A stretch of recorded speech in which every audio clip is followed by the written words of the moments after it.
glória a Deus. Graça e paz, irmãos. Amém? Graça e paz aos irmãos, às pessoas, às famílias que estão nessa noite também nas suas casas,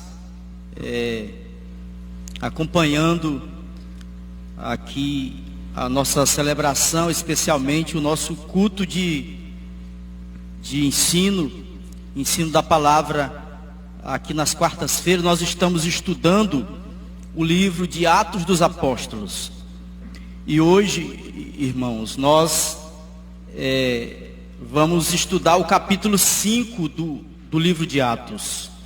Temos feito, não somente eu, mas outros irmãos também, pastor e outros irmãos, nós temos feito estudos expositivos do livro de Atos dos Apóstolos. Nós já falamos da importância desse livro, e nós hoje vamos dar sequência aqui a esse estudo muito importante. Antes, nós queremos orar, falar com Deus, pedir a bênção de Deus, porque tudo com oração, nada sem oração e sem a presença de Deus. Aliás, é a tônica do livro de Atos dos Apóstolos, a presença do Espírito Santo, que se revela e se manifesta de várias maneiras, de vários modos, no próprio livro, não é? Mas a principal revelação do Espírito Santo e a principal modo, a principal maneira do Espírito Santo se revelar ao seu povo, à cristandade, é pela sua palavra, pela inspiração que ele mesmo, o Espírito Santo, deu àqueles que escreveram as escrituras de Gênesis a Apocalipse. Mas essa atuação do Espírito Santo no livro de Atos, ela é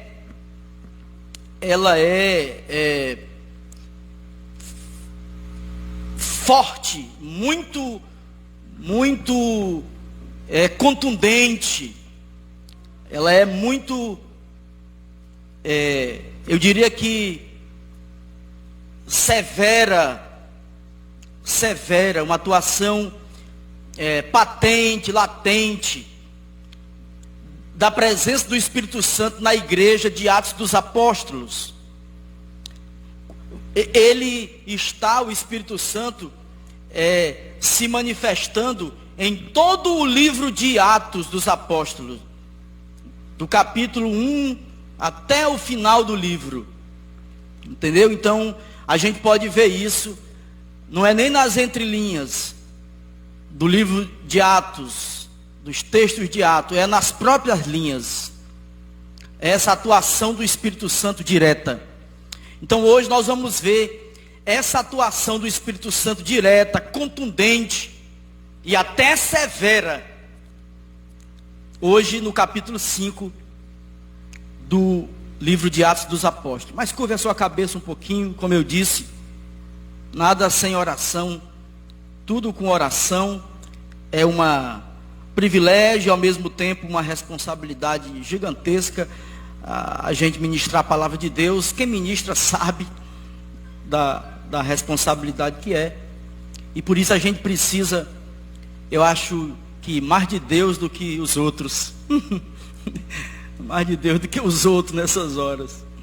Querido Senhor, nós estamos aqui, Senhor, diante da Tua presença, e nós queremos, ó Senhor, te pedir a Tua mercê, graça, a Tua bênção sobre nossas vidas.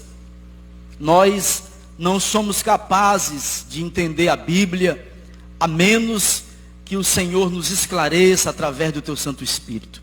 Nós não somos capazes de assimilar, Senhor, toda a Tua palavra para nós, a menos que o Teu Santo Espírito nos mostre, Senhor. A Tua palavra é toda revelada, Senhor. A Tua palavra é toda inspirada, como disse o apóstolo Paulo.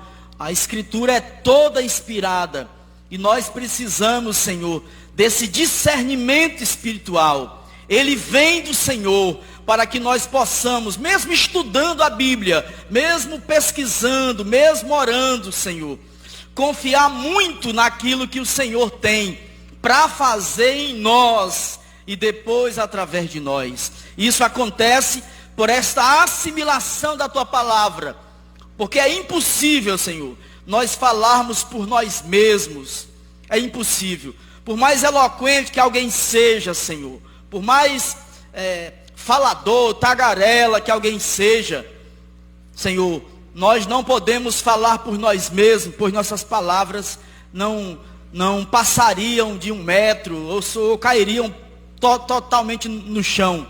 Mas quando nós falamos pelo teu Espírito, Senhor, a tua palavra gera vida, a tua palavra gera poder, a tua palavra gera uma ação no coração daqueles que ouvem, Senhor, e no nosso próprio coração. Então, Senhor, esse pedido que nós fazemos nessa noite, vem com a tua presença sobre as nossas vidas, Senhor. Eu sei que a tua presença já está aqui conosco, porque quando nós chegamos, nós trouxemos conosco a tua presença, Senhor. Ela está aqui, nas nossas vidas, na igreja do Senhor. Porque o Senhor não habita em templos feitos por mãos de homem, mas o Senhor habita nas nossas vidas como Espírito Santo, que convence do pecado, da justiça, do juízo, Senhor. Portanto, Deus, nós te pedimos, vem com a tua bênção sobre as nossas vidas. Nós queremos aprender um pouco mais da tua palavra. Oxalá que o Senhor, pela tua graça e misericórdia, nos mostre nessa noite aquilo que é muito importante na tua palavra, nesse capítulo 5 especialmente, e que nós precisamos assimilar e absorver. Nos dá da tua graça, Senhor, no nome de Jesus. Amém. Glória a Deus, queridos. Aleluia. Abra comigo a sua Bíblia em Atos capítulo 5. E nós queremos fazer o seguinte. Atos capítulo 5. A princípio eu vou ler o último versículo. O versículo 42. Ao meu ver, esse versículo, ele só arrumar minhas coisinhas aqui. Amém. Tá ótimo. Glória a Deus. O versículo 42 do capítulo 5, a meu ver, ele é o centro do capítulo. Não é porque é o último capítulo, o versículo. E aí, o pastor pegou o último versículo e disse que o último versículo é o centro, ou é o versículo chave do capítulo 5. Não é porque é o último versículo. É porque ele, ao meu ver, de fato, é o versículo chave. Encontrou aí? E depois nós vamos caminhando aqui no capítulo 5. Tá certo? Todos nós. Se você tiver uma caneta para fazer algumas anotações, se depois você quiser o estudo também eu posso lhe enviar. Mas pegue aí, Atos 5:42. Amém? Pegue aí também na sua casa, Atos 5:42. Eu vou ler. E todos os dias no templo e nas casas não cessavam de ensinar e de anunciar a Jesus Cristo. Diga aleluia. Eu acho que não teria versículo melhor para resumir. Eu acho que até o próprio livro de Atos. Porque esse versículo, ele faz correlação com o versículo-chave de todo o livro. Que é capítulo 1, versículo 8. Mas recebereis poder ao descer sobre vós o Espírito Santo. Ser-me-eis testemunha, tanto em Jerusalém como em Samaria, na Judéia, até os confins da terra. Então, esse versículo 1, ele faz correlação, observe, com o versículo 42 do capítulo 5. Então, esse versículo 42 poderia muito bem ser até mesmo o centro do livro de Atos. Porque ele traz como se fosse um resumo geral do que a igreja fazia. Porque se o livro de Atos, pastor, representa a ação do Espírito Santo, então o livro de Atos revela a ação da igreja. O Espírito Santo na igreja agindo por meio dela. A igreja é um instrumento de Deus, guiada, conduzida e levada pelo Espírito Santo. Então, quando eu leio Atos, versículo 42, veja se eu não estou certo. Veja se eu não estou certo. 42, eu vou ler de novo, porque é lindo. E todos os dias, no templo e nas casas, não cessavam de ensinar e de anunciar a Jesus Cristo. O ensino e o anúncio de Jesus. Estas coisas estão intrínsecas. O ensino e o anúncio da pessoa de Jesus. E a pregação neste nome, Jesus de Nazaré. Porque nós não ensinamos no nome de ninguém. Nós não ensinamos e não pregamos no nome de qualquer outro ser. Porque senão a nossa pregação e o nosso ensino seria debalde, seria sem sentido. Mas nós ensinamos e pregamos no nome daquele que vive e que reina. E que se chama Jesus de Nazaré. O dono legítimo da igreja. O dono legítimo da minha vida, da sua vida. Eu quero lhe dizer que você não pertence a outro dono. O seu dono chama-se Jesus de Nazaré. Ele é o seu dono. Dono da sua casa, da sua família. Dono dos seus negócios. É Ele. Entregue tudo a Ele, porque é Ele que resolve todas as coisas. Amém? Essa introdução não estava aqui no meu script. Mas nós vamos fazer uma nova introdução aqui para entrar aqui. Então, queridos, hoje nós vamos considerar o capítulo 5 de Atos dos Apóstolos como uma unidade completa. O que é que eu quero dizer com unidade completa? Eu quero dizer que, embora o capítulo 5 de Atos dos Apóstolos possa ter duas divisões ou três, eu vou considerar o capítulo 5 como um único assunto. Porque ele pode ser considerado como um único assunto. Ele pode ser considerado como uma unidade completa. Capítulo 5 de Atos dos Apóstolos como uma unidade completa. Então, ao fazermos isso, nós vamos juntos aqui pela palavra, queridos, descobrir alguns traços que marcaram a evangelização na igreja primitiva. Olha, se todas as igrejas seguissem esses passos, e esses princípios, e essas marcas do evangelismo da igreja primitiva, e assimilasse como esse evangelismo se dava, eu acredito que nós seríamos muito melhor sucedido, muito bem sucedido, muito mais bem sucedido na evangelização. Então, alguns traços que marcaram a evangelização da igreja primitiva são princípios, queridos, que devemos usar em nossa missão de evangelizar. Nesse sentido, podemos afirmar que toda a igreja deve respeitar os princípios fundamentais da evangelização. Ou seja, nós não podemos evangelizar de qualquer jeito, de qualquer modo, de qualquer maneira, sem seguir um princípio, sem seguir mecanismos bíblicos e espirituais que funcionem na abordagem com o perdido.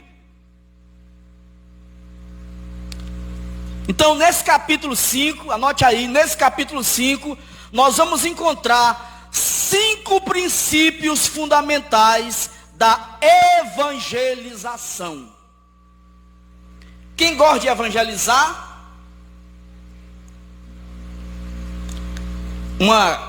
Uma coisa muito importante da igreja neotestamentária, a igreja do Novo Testamento, é a evangelização. essa evangelização, ela faz uma diferença enorme.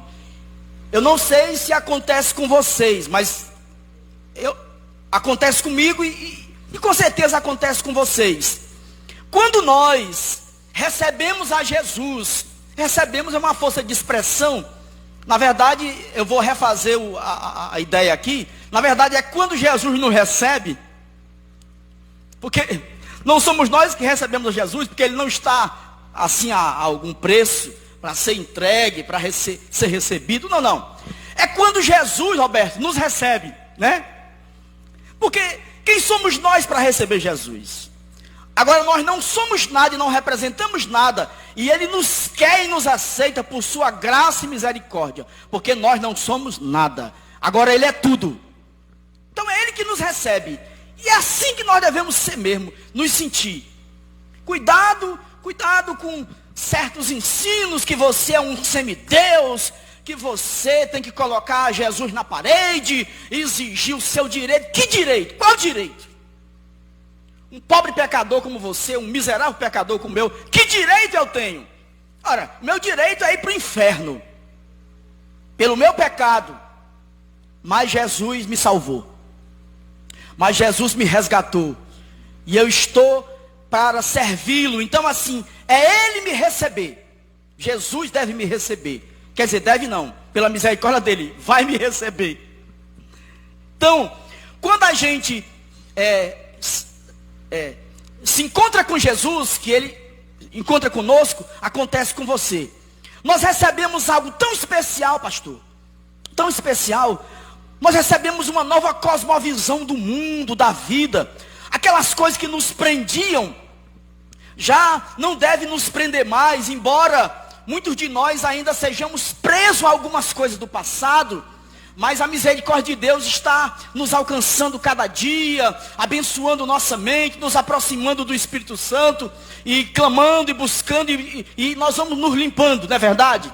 Vamos nos limpando, vamos nos ficando assim mais parecido com Jesus. Não é na aparência física, mas na aparência espiritual. E então, quando a gente está nesse momento já entrelaçado com o Espírito Santo, com Jesus, não vem no nosso espírito uma vontade enorme de evangelizar, sim ou não? A gente quer passar para as pessoas aquilo que nós recebemos. Nós queremos passar aquilo que nós estamos sentindo, um fogo no espírito, uma vontade, sabe, de falar de Jesus, de apresentar o plano da salvação. Acontece isso com você ou não? Acontece. E aí nós ficamos às vezes pensando, mas o que é que eu faço? Como eu vou fazer? Eu não sei evangelizar. Eu não sei pregar. Eu vejo o pastor pregando, eu vejo aquele pregador que eu admiro pregando a palavra, o meu pastor ensinando, pregando, mas eu não sei fazer isto. Eu não sei abrir a minha boca, eu não sei pegar a Bíblia e esfoliar, folhear de Gênesis a Apocalipse, encontrar os textos adequados à evangelização. A gente sente também isso. E aí nós ficamos pensando como nós vamos fazer. Então eu quero apresentar para você hoje, em nome de Jesus, pela palavra de Deus, 5 princípios fundamentais para a evangelização, que eles estão explícitos nesse capítulo. Tá certo? Anotou aí?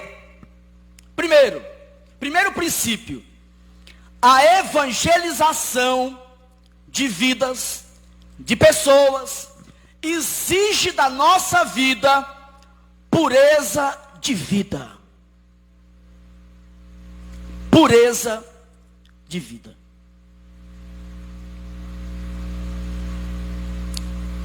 A pureza, ela é exigida por Deus. Ele disciplina o pecador.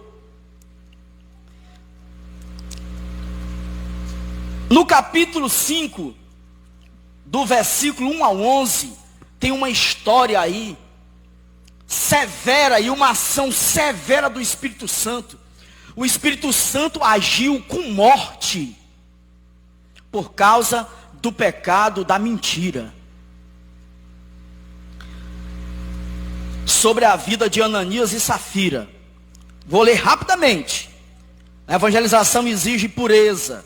Capítulo 1. Eu acho que não vai dar para eu ler tudo, porque vai demorar muito. Mas um certo varão chamado Ananias, com Safira, sua mulher, vendeu uma propriedade. Você já leu isso, né, queridos? E reteve parte do preço. Sabendo também sua mulher, e levando uma parte, a depositou aos pés dos apóstolos. Disse então Pedro: Ananias, por que encheu Satanás o teu coração para que mentisse ao Espírito Santo e retivesse parte do preço da herdade? Guardando não ficava para ti, e vendida não estava em teu poder? Por que formaste este desígnio em teu coração? Não mentiste aos homens, mas a Deus. Ananias, ouvindo estas palavras, caiu e expirou. E grande temor veio sobre todos os que isto ouviram. E levantando-se os jovens, cobriram o morto e transportando para fora o sepultaram. E passando um espaço de quase 3 horas, entrou também sua mulher, não sabendo o que havia acontecido. E disse Pedro, dize-me, vendeste por tanto qual preço aquela herdade? E ela disse, sim, por tanto. Versículo 9, então Pedro lhe disse, por que é que entre vós vos concertastes para tentar o Espírito do Senhor? Eis aí a porta dos pés, os pés dos que sepultaram o teu marido, e também a ti levarão. E logo caiu aos pés e expirou. E entrando os jovens, acharam-na morta e a sepultaram junto de seu marido. E houve um grande temor em toda a igreja e em todos os que ouviram estas coisas. Olha só. O capítulo 5 inicia com uma mentira de um casal, Ananias e Safira, e que eles morreram porque mentiram ao Espírito Santo. Então, a pureza é exigida por Deus. Ele disciplina o pecador. Está aqui. Ainda bem que pela misericórdia de Deus, o Senhor é tão misericordioso que Ele, pelo menos nós não estamos sabendo por aqui se está acontecendo isso. Não sei. Mas nós sabemos que ainda existe mentira no meio da igreja do Senhor. Existe. Infelizmente, ainda existe. A pureza é exigida por Deus, Ele disciplina o pecador. Hebreus capítulo 12. Portanto, uma vez que estamos rodeados de tão grande multidão de testemunhas, livremo-nos de todo o peso que nos torna vagarosos e do pecado que nos atrapalha, e corramos com a perseverança a corrida que foi posta diante de nós. O que é que está dizendo aqui? Que o pecado nos deixa vagaroso. A mentira nos deixa vagaroso para evangelizar. Ainda sobre a pureza exigida por Deus, 1 Coríntios 11:30. 1 Coríntios 11:30.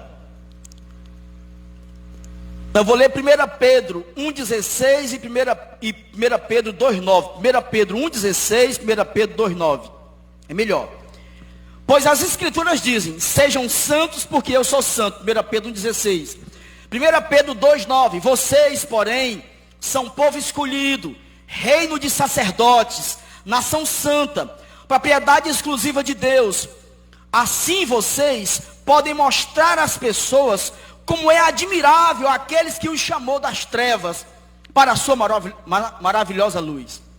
Então, aquele que evangeliza mostra o que Deus fez na sua vida. Vamos ver aqui muitos sinais dos apóstolos mostrando isso. Tá certo? Atos capítulo 5, versículo 11. Diz, um grande temor se apoderou de toda a igreja e de todos que souberam desse acontecimento. Olha o que acontece. Uma ação dessa do Espírito Santo, que matou Ananias e Safira, porque eles mentiram ao Espírito Santo, causou na igreja temor. Eles começaram a temer. O versículo 13 diz assim: quando se reuniram ali, capítulo 5, versículo 13, ninguém mais tinha coragem de ajuntar-se a eles, embora o povo estivesse em alta consideração. O versículo 15 do capítulo 5, se um irmão pecar contra você, fale com ele em particular, e chame-lhe a atenção para o erro. Se ele o ouvir, você terá recuperado seu irmão. Esses versículos estão dentro da pureza de vida na evangelização. A pureza, ela é inspiradora do temor. Vocês viram aqui que eles foram inspirados a temer, porque eles viram a ação do Espírito Santo e que 2 morreram por mentir. Terceiro, a pureza é responsabilidade da igreja dos cristãos. A pureza é responsabilidade da igreja dos cristãos. Tá certo? Nós que somos cristãos, somos responsáveis por buscar de Deus essa pureza de vida. Amém? Mateus capítulo 18, versículo 15. Eu não sei se eu coloquei esse versículo aqui, mas eu coloquei 1 Coríntios 5:11. 1 Coríntios 5:11. O que eu queria dizer, esses textos que eu estou lendo são na nova versão transformadora, na NVT. Porque eles são mais esclarecedores assim para quando a gente lê. 1 Coríntios 5:11. É 5:11 mesmo? Deixa eu ver aqui novamente. 1 Coríntios 5:11. Por gentileza, encontre aí. O que eu queria dizer era que vocês não devem se associar a ninguém ou a alguém que afirma ser irmão, mas vive em imoralidade sexual, ou é avarento, ou adora ídolos, ou insulta as pessoas, ou é bêbado, ou explora os outros. Nem ao menos comam com gente assim. A orientação do apóstolo Paulo à igreja de Corinto. A igreja de Corinto, se você estudar sobre a igreja de Corinto, foi uma das igrejas mais problemáticas do Novo Testamento. O apóstolo Paulo estava instruindo essa igreja todo instante. Aliás, ela era uma igreja tão terrível, que nesse próprio capítulo 5 aqui, tem um caso de incesto, de perversão, um caso horroroso de imoralidade sexual. E o apóstolo Paulo está dizendo aqui, que se essa pessoa não se arrepender, não se voltar para Cristo, você não deve sequer cumprimentá-la. Versículo 23, capítulo 5, versículo 23. Examina-me, ó Deus, e conhece meu coração, prova-me e vê meus pensamentos. Ainda sobre pureza. Então, eu fiz essas correlações e dei esses textos para você anotar aí sobre pureza. Primeiro ponto já foi. A evangelização exige pureza. Amém, queridos? É um princípio. Segundo princípio da evangelização para uma igreja que quer eficazmente ganhar almas para Jesus, que quer evangelizar e ver a manifestação do poder de Deus sobre as vidas. A evangelização proporciona demonstração de poder. Demonstração de poder. Versículo 12 do capítulo 5, do 12 ao 16. Veja se aqui não teve manifestação de poder. Capítulo 5 de Atos, versículo do 12 ao 16, queridos. Encontre aí, ó. E muitos sinais e prodígios eram feitos entre o povo pelas mãos dos apóstolos. E estavam todos unanimemente no alpendre de Salomão. Quanto aos outros, ninguém ousava juntar-se com eles, mas o povo tinha-os em grande estima. Aleluia. E a multidão dos que criam no Senhor tanto homens como mulheres, crescia cada vez mais, de sorte que transportava os enfermos para as ruas e os punham em leitos e em camilhas, uma caminha pequena, uma cama é um colchãozinho fininho, uma esteirinha, é uma camilha, para que ao menos a sombra de Pedro, quando este passasse, cobrisse algum deles. Versículo 16. E até das cidades circunvizinhas corria muita gente a Jerusalém, conduzindo enfermos e atormentados de espírito imundos, os quais todos eram curados. Glória a Deus. Segundo princípio, a evangelização proporciona demonstração de poder. Deixa eu abrir um parênteses aqui. Aliás, eu nem precisava abrir esse parênteses, porque essa compreensão já está dentro do texto. Mas eu vou abrir um parênteses. Aí você pode dizer assim para mim: pastor, então quer dizer que se nós começarmos agora na igreja, é claro que isso já tem na igreja, na nossa igreja. A igreja busca a vida consagrada. A igreja busca naturalmente a vida santa para agradar a Deus. Isso é claro. Senão não é igreja. É uma pessoa que passa por aqui. Mas se não buscar ter uma vida na presença de Deus, então não é igreja. É uma pessoa, um transeunte que passa por aqui e vai daqui, vai para lá e volta aqui, vai para lá e volta aqui. Isso aqui em qualquer igreja. Então, abre parênteses. Quer dizer, pastor, que se nós agora começarmos um processo de santificação na igreja, todos os dias, como a gente já tem, de oração pela manhã, 5 da manhã, como está tendo na igreja, e se a gente começar jejuns e consagração, nós vamos ganhar muita gente para Cristo. Não é isso que o texto quer dizer. Não é isso. Não é se consagrar para ganhar almas. Não é se consagrar para encher o templo de vidas, para sair evangelizando e ganhar vidas para Cristo. Não é esse o princípio da consagração. Você se consagra porque é uma necessidade que você tem em Cristo Jesus. Porque o pecado está todo o tempo lhe procurando, lhe atacando sua mente, sua vida, seu cérebro, seu pensamento. Isso é normal.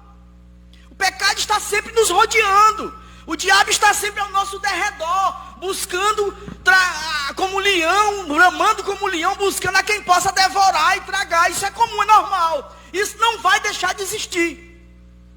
Mas a consagração tem que ser entendida, Roberto, como uma necessidade própria minha de viver para Deus. Não é eu me consagrar para ganhar almas, porque isso é legalismo. Então o princípio é esse. Então, eu me santifico porque preciso, e Deus, quando precisar de mim, Ele me usa. Quando precisar, eu não sei nem se essa expressão está correta, sei lá se Deus precisa de mim. Talvez Deus não precise de mim.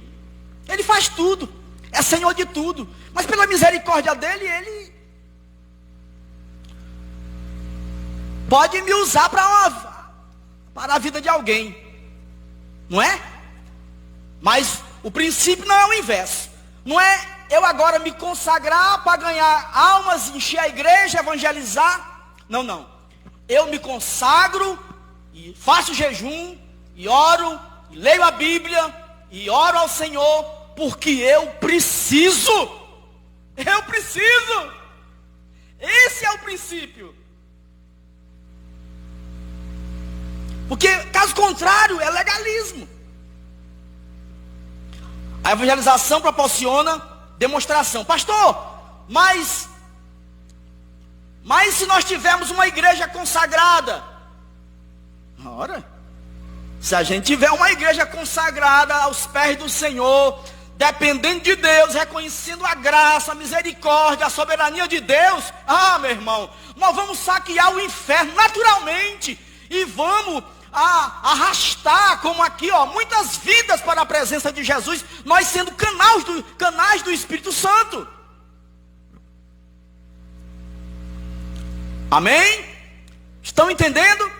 Estão. Nós somos inteligentes, temos o Espírito Santo, não é por nós. Pelo Espírito Santo. Segundo princípio, a evangelização proporciona demonstração de poder. Vocês viram aqui. Poder de Deus. O poder é doação do próprio Deus. Repita aí, o poder é doação do próprio Deus. Mateus 28, 18, aliás, esse texto, vocês todos conhecem, é o texto célebre da grande comissão. Os maiores expositores da Bíblia no mundo inteiro admitem que esse texto, Mateus capítulo 28, versículo 18, é sim o texto impositivo da grande comissão da igreja ao mundo. A igreja foi comissionada na sua função centrífuga, de dentro para fora, para ir pregar o evangelho. Queridos, eu e você somos esse agente de Deus na proclamação do evangelho. Eu e você somos esse agente de Deus na proclamação do evangelho. Não entenda errado que Deus precisa de você, e se não fosse você, nada acontecia. Por favor, não. Eu prefiro acreditar, e acredito de verdade. Acredito de verdade. Que se Deus quisesse salvar o mundo, Ele salvava agora. Agora, nesse momento. Sem mim, sem você, sem nós.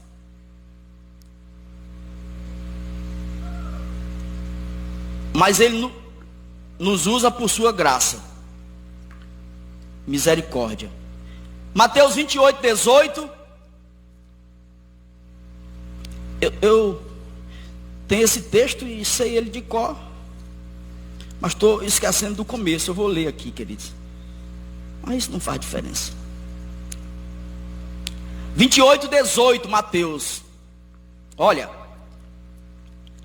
E chegando-se Jesus, falou-lhes dizendo: é-me dado todo o poder no céu e na terra, portanto ide, ensinai em todas as nações, batizando-as em nome do Pai, do Filho e do Espírito Santo, ensinando-as a guardar todas as coisas que eu vos tenho ordenado, mandado, e eis que estou convosco todos os dias, até a consumação dos séculos. Então o poder foi nos dado por Ele, e no nome dEle eu irei. No nome dEle eu farei proezas, no nome dEle. Não é no nome do pastor A, do pastor B, do C, do H, do J. Não, no nome de Cristo. Então o poder é doado pelo próprio Deus, é doação do próprio Deus. O poder é dado, segundo, ao cristão purificado para glorificar a Deus. O poder é dado a você que busca, que é purificado, que entende esse processo, que entende esse projeto de Deus. O poder é dado ao cristão purificado. Tem mais textos aqui, mas eu vou adiantando aqui. Para glorificar a Deus. O poder é dado a você, para você glorificar a Deus, porque toda a honra e toda a glória e todo o poder é a Ele, o Senhor. A Ele. 2 Timóteo 2,20. Encontre aí, irmãos. 2 Timóteo 2,20.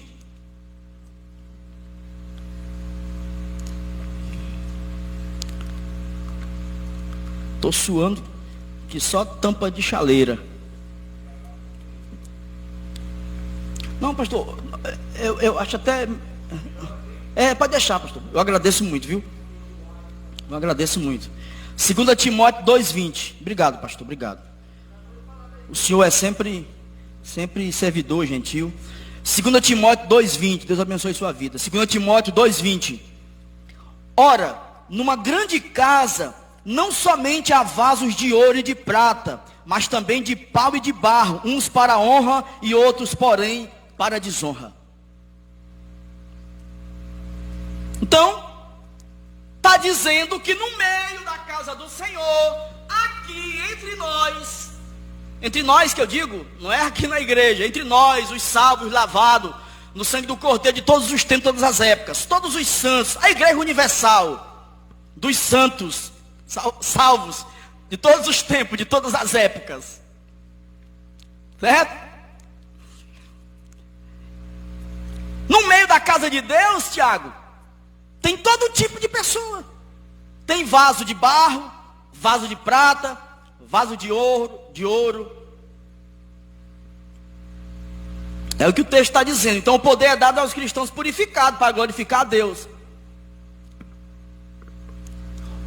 Terceiro, o poder capacita-nos a testemunhar com maior ousadia. Sabia? Quando você está cheio da palavra de Deus, quando você está cheio do Espírito Santo, quando você está rendido aos pés do Senhor, sabe, você recebe poder para testemunhar. Amém? Poder para ir anunciar, porque você não vai na sua força, no seu nome. O poder é doação do próprio Deus. Tá certo? O poder é dado aos cristãos purificados. Coloquei até os textos aqui. O versículo 33 do capítulo 5 de Atos, versículo 33, vai dizer assim, ó: com grande poder, os apóstolos davam testemunho da ressurreição de Jesus, do Senhor Jesus, e sobre todos eles havia grande graça.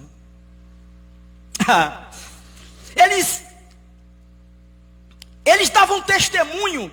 Olha, se fosse você, eu grifava na minha Bíblia aí. Bíblia é para ser marcada mesmo. Livro, eu li um livro esses dias.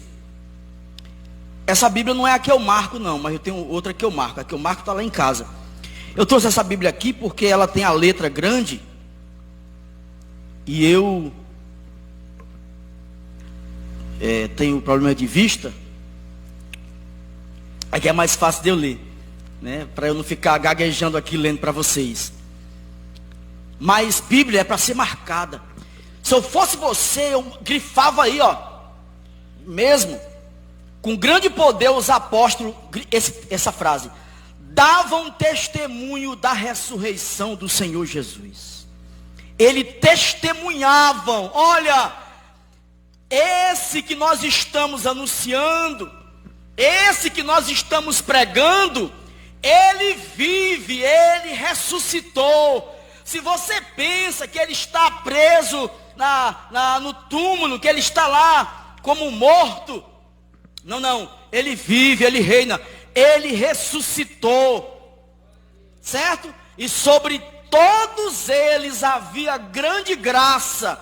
Quando você anuncia a ressurreição de Jesus, a graça de Deus vem sobre você, o favor de Deus vem sobre você. Todas as vezes que você anunciar, se você estiver no meio de pessoas ímpias, de pessoas incrédulas, e você anunciar, embora que você seja o único ali que acredite, como o apóstolo Paulo passou por isso, e como muitos outros apóstolos passaram por isso, eles estavam em situação encurralado, que eles eram os únicos que acreditavam, ninguém cria, ninguém acreditava, e eles estavam dizendo: nós cremos que ele ressuscitou, nós cremos.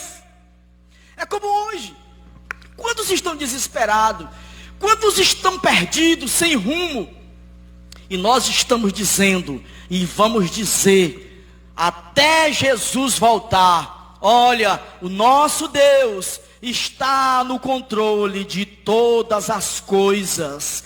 embora não aparente, embora não pareça, embora muitos neguem, embora muitos digam, que Deus, esse Deus, olha aí a pandemia, olha crianças morrendo na África, olha aí essa dor dessa família, não importa, Deus é soberano sobre todas as coisas, tudo está no controle das suas mãos.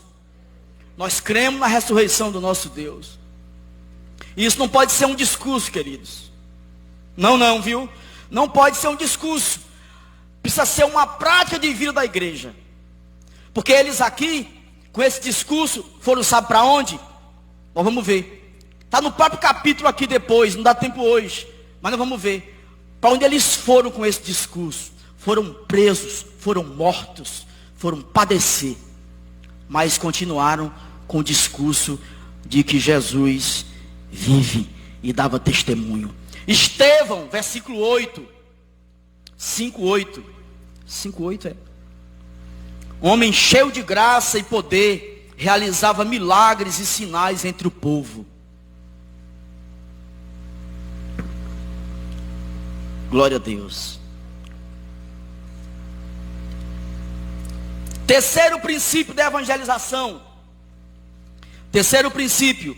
A evangelização atrairá. A evangelização atrairá perseguição. Inevitável. Inevitável. Ela vai atrair perseguição. Versículo 17 ao 27. Veja só. Se não atraiu perseguição. Atos, capítulo 5, versículo do 17, queridos, ao 27. E levantando-se o sumo sacerdote, e todos os que estavam com ele, e eram eles da seita dos saduceus, encheram-se de inveja, e lançaram mão dos apóstolos, e os puseram na prisão pública. Mas de noite, um anjo do Senhor abriu as portas da prisão e tirando-os para fora, disse: Ide, apresentai-vos no templo e dizei ao povo todas estas palavras de vida. E ouvindo eles isto, entraram de manhã cedo no templo e ensinavam. Chegando, porém, o sumo sacerdote e os que estavam com ele, Roberto, convocaram o conselho e a todos os anciãos dos filhos de Israel, e enviaram servidores ao cárceres para que de lá os trouxessem. Mas tendo lá ido os servidores, não os acharam na prisão, e voltando lhe anunciaram, dizendo: achamos realmente o cárcere fechado, com toda a segurança, e os guardas que estavam fora diante das portas, mas quando abrimos, ninguém achamos dentro. Então o capitão do templo e os principais dos sacerdotes, ouvindo estas palavras, estavam perplexos acerca deles e dos que viria a ser aquilo, do que viria a ser aquilo. Versículo 25.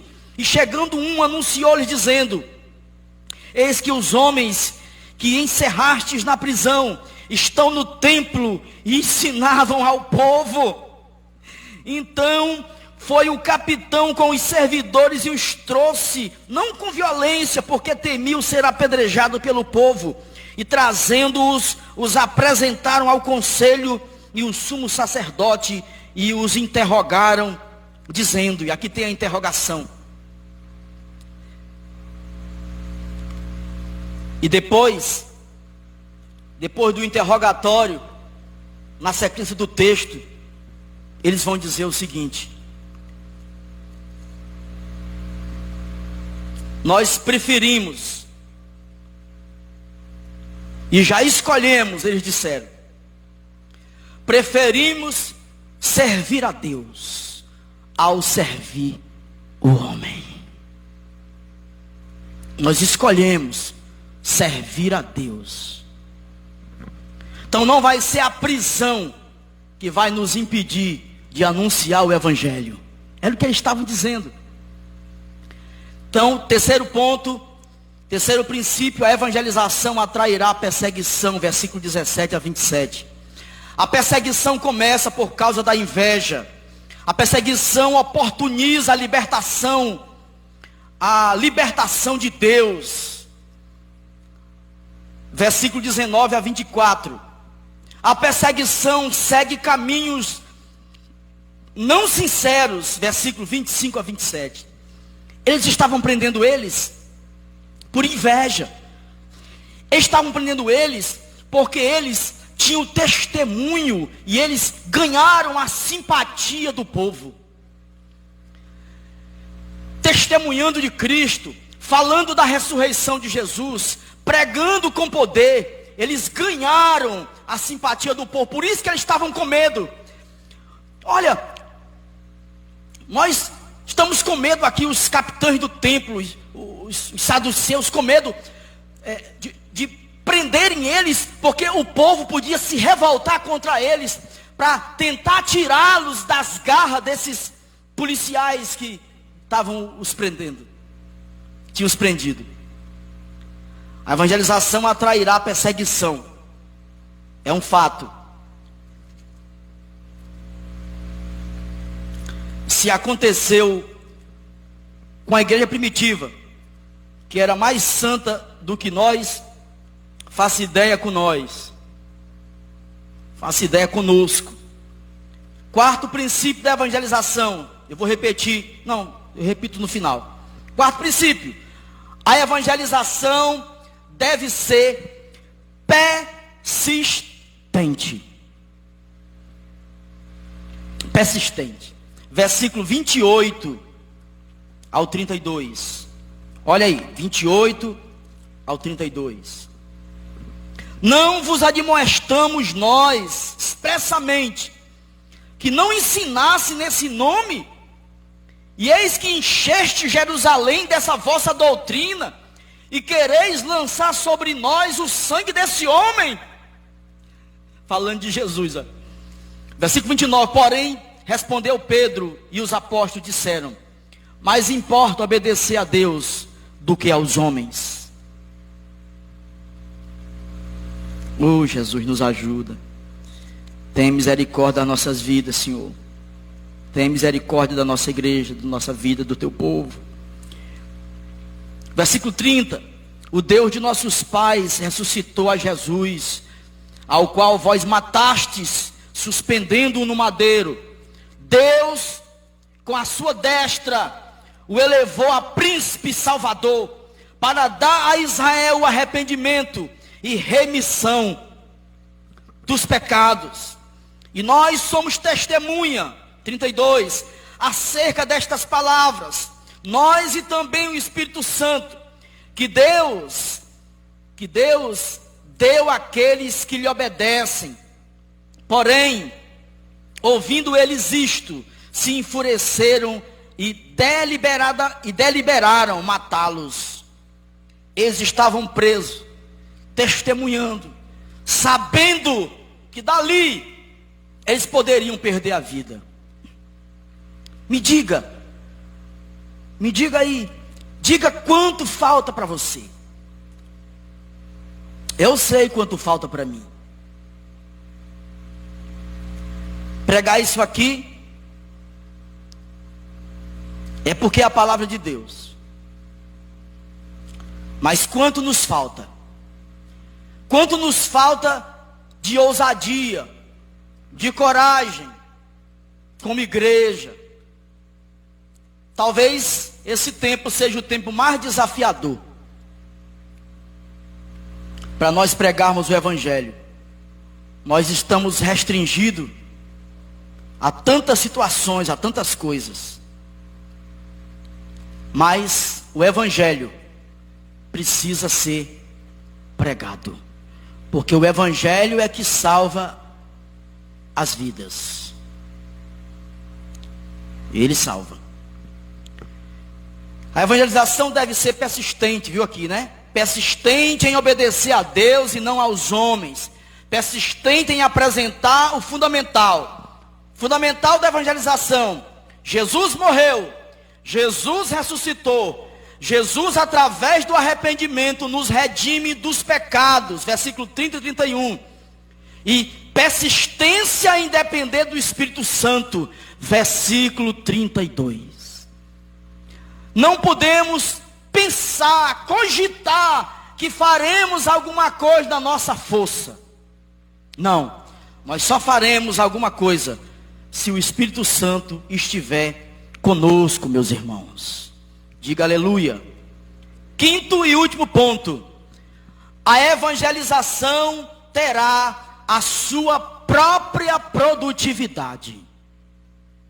Quem evangeliza, a igreja que evangeliza por esses 5 princípios, será uma igreja produtiva. Versículo 33 ao 42. O 42 eu já li como versículo chave. Do 33 ao 42. Vamos já finalizar. Glória a Deus. Porém, ouvindo eles isto, se enfureceram e deliberaram matá-los. Mas levantando-se no conselho um certo fariseu, chamado Gamaliel, doutor da lei, venerado por todo o povo, mandou que por um pouco levassem para fora os apóstolos, e disse-lhes: varões israelitas, acautelai-vos a respeito do que haveis de fazer a estes homens. Deus usa, né, quem Ele quer. Porque antes destes dias, levantou-se Teudas, dizendo ser alguém, e a este se ajuntou um número de uns 400 homens, o qual foi morto, e todos os que lhe deram ouvidos foram dispersos e reduzidos a nada. Versículo 37. Depois deste, levantou-se Judas, o galileu, nos dias do alistamento, e levou muito povo após si, mas também este pereceu, e todos os que deram ouvidos foram dispersos. E agora digo-vos: dai de mão a estes homens, deixe-os, porque se este conselho ou esta obra é de homem, se desfará. Mas se é de Deus, não podereis desfazê-la. Para que não aconteça, serdes também achados combatendo contra Deus. E concordaram com este. E chamando os apóstolos, e tendo-os açoitado, mandaram que não falasse no nome de Jesus, e os deixaram ir. Retirando-se, pois, da presença do conselho, regozijando-se de terem sido julgados dignos de padecer afronta pelo nome de Jesus, e todos os dias no templo e nas casas não cessavam de ensinar e de anunciar a Jesus de Nazaré. Nada parou a igreja. Nada parou. Nada parou. E nada parará. Porque as portas do inferno, os portões do inferno, não podem prevalecer contra a igreja do Senhor. Não é uma pandemia, um vírus que vai parar a igreja. Eu não estou dizendo para a gente sair por aí batendo de casa em casa, não. Nós estamos seguindo sim os trâmites. Está certo, tudo bem. Está certo, tudo bem. Mas mesmo assim, a igreja do Senhor está viva. Porque embora que você não possa impor as mãos sobre alguém, embora que você não possa, colocar as mãos sobre alguém ou ir na casa de alguém, mas os seus joelhos podem se dobrar, o seu telefonema pode funcionar, o seu WhatsApp pode funcionar, as redes sociais podem funcionar como está funcionando, e você pode anunciar e continuar anunciando o nome de Cristo Jesus, porque Ele é que vai salvar esta nação desta pandemia. Aliás, só Ele vai salvar o mundo desta pandemia. E você que está me ouvindo aí em casa nas redes sociais, o que eu estou dizendo para você é a mais pura das verdades da palavra de Deus. Só Deus pode mudar a história de uma nação. Só Deus pode vencer o inimigo que tem se levantado. Só Deus. Só Deus. Algumas vidas permanecerão endurecidas. Vou finalizar. Você ouviu 1 hora de pregação, você ouviu 1 hora de leitura da palavra de Deus. Não sei se foi pregação, foi leitura da palavra de Deus. Mas eu sei que você pode continuar endurecido. Eu sei que você pode não dar crédito nenhum ao que está sendo pregado, ao que as igrejas estão fazendo. Talvez você até esteja criticando, mas eu quero dizer que mais hoje, mais amanhã, mais dia menos dia, o Deus dos exércitos, o Senhor Todo-Poderoso, vai pegar a sua vida, vai salvar a sua vida, vai trazer você para perto dele, porque a palavra de Deus diz que todo joelho confessará que ele é o Senhor, e toda língua confessará que ele é o Senhor. Aguarde, e você vai ver. A sua alma pode estar endurecida, não tem problema, mas Deus vai tocar o seu coração. Só o Espírito Santo pode tocar a sua vida. Produzirá, a evangelização terá a sua vida produtiva. Produzirá vidas alegres e obedientes, apesar das circunstâncias difíceis. Produzirá, pastor, vidas salvas. Apesar das circunstâncias difíceis, a evangelização, a vida da igreja, obediente, alegre, servindo ao Senhor, produzirá vidas salvas. Na história da igreja, o inimigo, Tiago, nunca teve poder de parar a igreja do Senhor. E agora é que ele não vai ter mesmo. Porque Deus é o Senhor da vida, da história da igreja. Ele comprou a sua igreja através do sangue derramado do seu Filho Jesus na cruz do Calvário. Não foi qualquer preço, foi uma vida, foi o sangue do Cordeiro de Deus. E esse sangue não foi derramado debalde. Então você vai vir sim aos pés de Cristo. Escreva aí, anote o que eu estou dizendo. Você se renderá ao Senhor, porque Ele vai chamar você. Amém? Vamos orar, queridos. Vamos orar. Assumimos real compromisso com Cristo. A igreja assume. Queremos cumprir nossa missão eficientemente. Queremos. Desejamos ver nossa igreja crescer constantemente. Desejamos e vamos ver. Para a glória de Deus. Então apliquemos as características estudadas aqui, com certeza na palavra de Deus. E vamos depender totalmente do Espírito Santo. Amém? Fique de pé. Vou orar por você. Quero orar por sua vida que está em casa também. Deus abençoe a vida de vocês. Nós queremos orar. Pastor, se o senhor quiser fazer um... Sim, pastor, com certeza. Glória a Deus. Eu quero só avisar aqui, antes que o pastor encerre, que a gente tentou fazer uma forma diferente hoje, né? Ter só 2 louvores e dar mais tempo para a palavra. Mas caso alguém tenha colocado no seu coração o desejo de ofertar ou dizimar, você pode colocar no gasofilaço que está aqui na frente, ó, viu? Porque isso na verdade assim, nós não estamos tirando do culto a oferta, né? Não, isso é algo assim, mas se você tiver trago e proposto no seu coração, fica livre, está aqui o gasofilaço, quando terminar o culto você vai lá e deposita com alegria, só para dar esse aviso mesmo. Glória a Deus, a todos. Amém. Coloque a mão no seu coração. Coloque a mão no seu coração. Vamos orar pela sua vida, vamos pedir a Deus, o Espírito Santo está aqui conosco. Glória a Deus. Ó Deus, nós te louvamos, te agradecemos pela tua graça sem limites, a tua graça maravilhosa derramada sobre a igreja do Senhor, sobre o teu povo. Senhor, eu oro pelas vidas que estão em casa nessa hora, aqueles que estão passando dificuldades, ó Senhor, aqueles que quem sabe estão até desesperados, passando grandes lutas, confinado. Oro também por alguém que porventura, Senhor, possa estar acometido desse vírus terrível. Nós sabemos que o Senhor é um Deus que cura todas as coisas. Não há doença demasiadamente grande que o Senhor não possa curar e libertar. Eu oro, Senhor, pedindo a tua bênção. Dá o conforto para essa vida que está desesperada, que está triste, abatida, um problema, Senhor. Em nome de Jesus, toca nessa vida. Abençoa o teu povo sobre a face da terra. Onde existir uma igreja, Senhor, pregando o Evangelho, que a ação do Espírito Santo possa ser contundente, possa ser contumaz, possa ser poderosa sobre a vida daqueles que anunciam que Jesus ressuscitou, vive e reina para sempre. Eu oro agradecido no nome de Jesus. Deus abençoe suas vidas, seja abençoado, abençoada. Deus abençoe sua casa,